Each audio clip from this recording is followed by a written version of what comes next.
semua, ketemu lagi sama aku Luna, selamat datang di channel Ngomongin Uang. Kali ini, aku mau bahas topik yang sering banget di request, tentang cryptocurrency yang paling populer, yaitu Bitcoin. Mungkin sebagian dari kamu pernah denger nih, kalau harga Bitcoin tuh sempet naik gila-gilaan selama 10 tahun terakhir. Padahal pas awal mulai diedarin, harga satu Bitcoin itu nggak nyampe 100 rupiah. Pokoknya murah banget deh, seolah-olah tuh nggak ada nilainya. Tapi seiring berjalannya waktu, harga Bitcoin tuh terus melonjak. Dari beberapa puluh rupiah jadi beberapa ratus rupiah. Naik lagi sampai beberapa ribu rupiah. Sampai harganya tuh tembus jutaan rupiah. Dan pada puncaknya, di tanggal 16 Desember 2017, satu Bitcoin tuh sempat nyentuh harga 260 juta rupiah. Coba kamu bayangin deh, satu Bitcoin yang tadinya dihargai kurang dari 100 rupiah, naik jadi 260 juta rupiah dalam waktu 7 tahun. Makanya banyak orang yang nyesel nih, coba aja dulu beli Bitcoin pas harganya masih murah. Mereka yang beli dan tetap nyimpan Bitcoin pasti udah jadi miliarder atau bahkan triliuner. Tapi di sisi lain, ada banyak juga nih orang yang jatuh bangkrut gara-gara Bitcoin. Kebanyakan mereka yang bangkrut itu adalah mereka yang ikut-ikutan beli Bitcoin pas harganya tuh udah tinggi banget. Karena tergiur sama kenaikan harga Bitcoin yang fantastis. Mereka tuh cuma berspekulasi kalau harganya tuh bakalan terus naik, tapi nggak paham apa itu Bitcoin. Nah, mereka tuh panik melihat fluktuasi harga yang naik turun secara drastis, dan akhirnya terpaksa jual Bitcoin mereka di harga yang jauh lebih murah dibanding harga beli, dan ngalamin kerugian yang parah.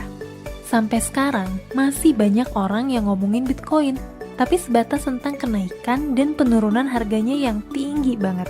Jarang banget nih, ada yang benar-benar paham apa itu cryptocurrency secara umum dan khususnya Bitcoin. Nah, makanya di video kali ini aku nggak akan bahas tentang fluktuasi harga Bitcoin. Justru, aku mau bahas tentang gimana sih sejarah Bitcoin? Sebetulnya apa sih tujuan pembuatan Bitcoin? Apa sih fungsinya? Dan apa kelebihan serta kekurangannya? Oke, sebelum mulai aku mau ngingetin dulu nih. Buat kamu yang tertarik sama topik seputar dunia keuangan, ekonomi, dan investasi, pastiin subscribe channel ini buat dapetin konten-konten terbaik dari kami. Yuk kita mulai ceritanya dari sejarah cryptocurrency dan Bitcoin. Cryptocurrency itu apa sih? Sesuai namanya, cryptocurrency itu adalah bentuk simpanan digital yang proses transfernya tuh pakai teknik kriptografi atau sandi rahasia. Peredaran cryptocurrency ini tuh nggak dikendalin oleh satu lembaga kayak bank sentral ataupun perusahaan tertentu, melainkan dengan server yang terpencar-pencar yang sifatnya terdesentralisasi. Sebetulnya ngapain sih bikin cryptocurrency? Emang ada yang salah ya sama sistem uang digital tradisional? Nah, para penggagas awal cryptocurrency ini tuh punya pemikiran kalau perputaran uang dalam ekonomi itu harusnya bisa dilakuin setiap orang secara independen, tanpa harus melalui pihak ketiga yang jadi perantara, kayak bank atau perusahaan penyedia dompet digital. Dan proses penerbitannya pun nggak dimonopoli oleh satu institusi, kayak bank sentral. Karena nih, kalau ada pihak ketiga yang jadi perantara, proses transaksi ekonomi yang terjadi tuh dimonitor dengan ketat. Distribusi dan peredaran uang juga dikendaliin pakai suku bunga. Dan proses penerbitan uangnya dimonopoli sama bank sentral. Gak cuma itu aja, layanan penyimpanan atau proses transfer pun dikenain biaya yang lumayan mahal sama pihak bank. Nah, cryptocurrency ini tuh hadir dan nawarin solusi supaya setiap orang tuh bisa ngelakuin proses transaksi ekonomi secara independen, pakai sistem yang gak bisa dikendalin oleh siapapun, tapi punya jaringan yang bisa ngedokumentasiin setiap transaksi secara otomatis tanpa harus ada institusi yang lola. Wah, menarik banget ya idenya. Sebetulnya gagasan awal cryptocurrency ini tuh udah ada loh sejak tahun 98, tapi saat itu secara teknis, sistem ini tuh belum bisa diimplementasiin. Karena kalau nggak ada pihak yang mencatat setiap transaksi, setiap orang tuh jadi bisa menduplikasi uang digital sebanyak mungkin. Nah, masalah itu akhirnya diselesain di tahun 2008 sama orang yang misterius banget dan pakai nama samaran, Satoshi Nakamoto, dengan pakai teknologi blockchain. Di bulan Januari tahun 2009, konsep cryptocurrency dengan teknologi blockchain ini tuh diluncurin untuk pertama kalinya dan dikasih nama Bitcoin. Bisa dibilang nih, Bitcoin ini adalah cryptocurrency pertama yang sukses dibikin. Terus gimana ceritanya sih Bitcoin tuh bisa terdistribusi ke banyak orang dan setiap orang tuh bisa saling bertransaksi pakai Bitcoin. Pertama nih, Bitcoin tuh harus punya jaringan, tapi jaringan itu tuh nggak boleh terpusat di satu server, nggak boleh dikelola sama satu perusahaan, dan nggak boleh ada yang ngendaliin. Emang kenapa sih Bitcoin nggak boleh ada yang ngendaliin? Karena kalau Bitcoin itu bisa dikendaliin oleh satu pihak, ujung-ujungnya sama aja kayak mata uang digital saat ini, yang dikendaliin sama bank sentral, ataupun oleh server perusahaan tertentu. Terus caranya gimana dong? Caranya adalah dengan bikin banyak komputer rumahan di seluruh dunia jadi server yang terpencar-pencar dan berfungsi buat nyimpen, merekam, dan mengkonfirmasi seluruh data transaksi Bitcoin. Para penggagas awal Bitcoin kayak Satoshi, Halvini, Gavin, dan kawan-kawan tuh mulai mempopulerkan konsep ini dengan cara ngebujuk temen-temennya buat jadi server-server Bitcoin. Gimana sih caranya supaya sebuah komputer bisa jadi server Bitcoin? Nah, komputer itu tuh ditugasin buat nyelesain sandi matematika di jaringan blockchain. Kalau komputer itu bisa nyelesain sandi matematika tersebut, komputer tersebut tuh bakalan dapat hadiah berupa Bitcoin. Selain itu, komputer tersebut juga bakalan berfungsi sebagai server di antara banyak jaringan server lainnya yang bertugas buat ngerekam dan mengkonfirmasi proses transfer Bitcoin di seluruh dunia. Itu sebabnya nih, kenapa jaringan itu dinamain blockchain, dan orang-orang yang ngoperasin komputer itu sering disebut sebagai Bitcoin miners atau penambang Bitcoin. Dengan adanya jaringan server yang terpencar-pencar atau blockchain, transaksi Bitcoin tuh bisa dilakuin secara independen, tanpa harus melalui perantara bank atau perusahaan tertentu. Nah, ini nih nilai jual fungsional dari Bitcoin itu sendiri. Misalnya kamu mau transfer uang dari Indonesia ke negara lain. Kamu tuh bisa transfer uang lewat bank atau institusi keuangan tertentu dan bayar biaya layanan. Proses transfer ini tuh makan waktu beberapa jam atau bahkan beberapa hari kerja. Belum lagi nih, diperluin kehadiran institusi keuangan dari pihak pengirim maupun pihak penerima di lokasi geografis masing-masing.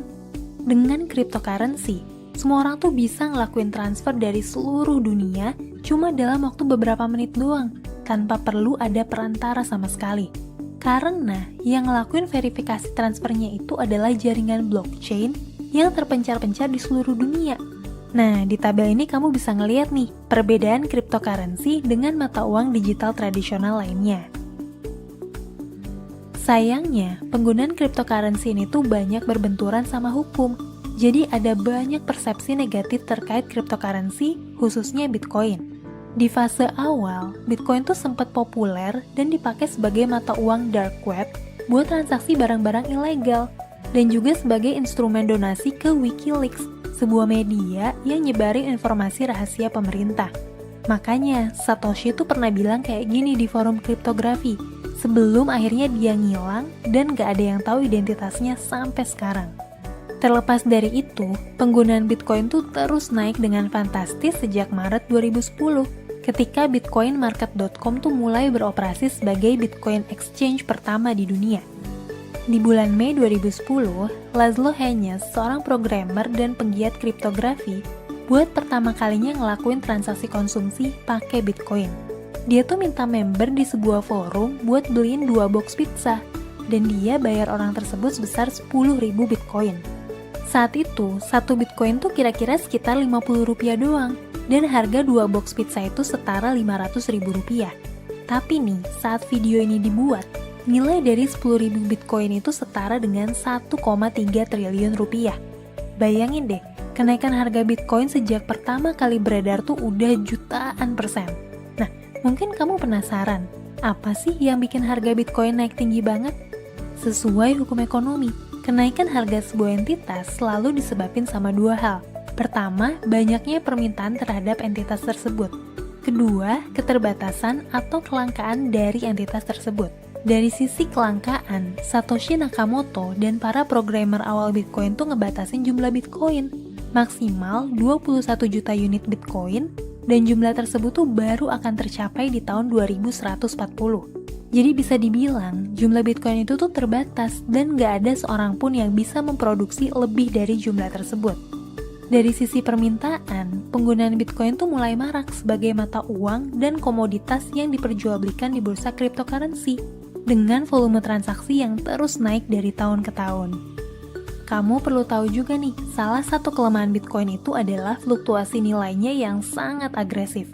Bayangin deh, setelah Bitcoin nyentuh harga tertingginya di Juni 2011 di angka $30, harganya tuh turun 93% sampai nyentuh $2 di Desember 2011. Begitu juga ketika Bitcoin nyentuh harga $1.200 di November 2013. Harganya tuh turun 83% jadi $200 di bulan Maret 2015. Dan waktu harga Bitcoin tuh nyentuh rekor tertingginya di $19.000 di akhir tahun 2017, harganya tuh sempat turun 84%, jadi $3.000 di Desember 2018. Makanya, terlepas dari banyak cerita manis yang kita dengar dari para investor dan penambang Bitcoin, gak jarang juga kita dengar berita buruk dari banyak orang yang ngalamin kerugian parah, bahkan bangkrut, gara-gara berspekulasi saat ngelakuin transaksi jual beli cryptocurrency.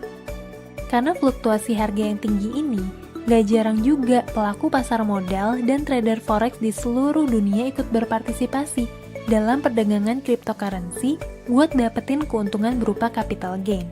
Di Indonesia sendiri nih, Bitcoin tuh berstatus sebagai komoditas aset digital yang bisa diperjualbelikan, tapi belum diakui sebagai alat pembayaran yang sah.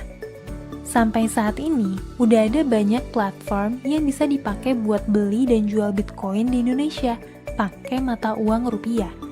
Pertanyaannya, gimana sih masa depan Bitcoin atau cryptocurrency yang lain, kayak Ethereum, Bitcoin Cash, Litecoin, dan lain-lain? Kita nggak akan pernah tahu apa yang bakal terjadi di masa depan. Sejauh mana sih cryptocurrency ini bisa diterima oleh publik dan penggunanya bisa semakin aktif? Atau malah, cryptocurrency ini tuh ternyata cuma sebatas pada komoditas digital yang diperjualbelikan dan harganya tuh bakalan terus berfluktuasi berdasarkan spekulasi doang. Satoshi sendiri tuh pernah bilang, "I'm sure that in 20 years, there will either be very large transaction volume or no volume." Nah, pada saat kamu nonton video ini di masa depan, berapa sih harga Bitcoin saat itu? Tulis di kolom komentar ya. Apa Bitcoin bisa nembus rekor tertingginya di harga 260 juta rupiah? Atau malah harganya jatuh sampai nggak bernilai lagi? Oke deh, segitu aja pembahasan kali ini tentang cryptocurrency, khususnya Bitcoin.